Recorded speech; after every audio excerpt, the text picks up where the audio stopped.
Magandang umaga po sa inyo lahat. Ito, pumitas po ako ng pansit-pansitan. Kasi magluluto ako ng lumpiang Shanghai, so I need greens. So, alam nyo na yung dahon ng pansit-pansitan, ha? Sa mga friendship ko dyan. Miracle drug na po ito ngayon. Kasama na po to sa approved research ng UP. Yan. Tingnan nyo na lang po sa Google kung ano ang benepisyo ng pansit-pansitan. At ayan, meron akong mulberry tree. Yan. Yung dahon yan, ginagawa kong tsaa. At ngayon, ayan, nag-air dry ako. Gagawin kong tsaa yan.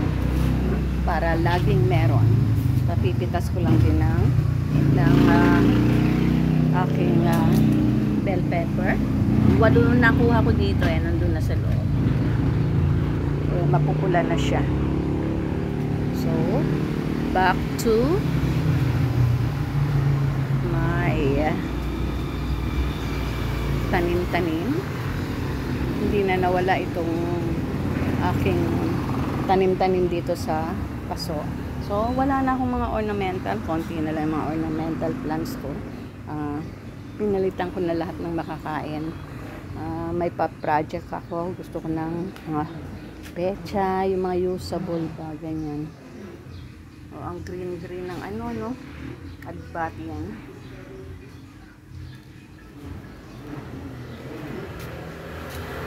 Insulin. So, nagpa-flower na yung aking kalamansi. So, nasa paso lang yan lahat siya. Ang aking papaya. Eto, binigay lang din to kay Bobby noon bago siya mag-retire. Kaya lang, ayan, marami na siyang bunga. Kaya lang ornamental to na pineapple. So, ganyan lang siya kalaki.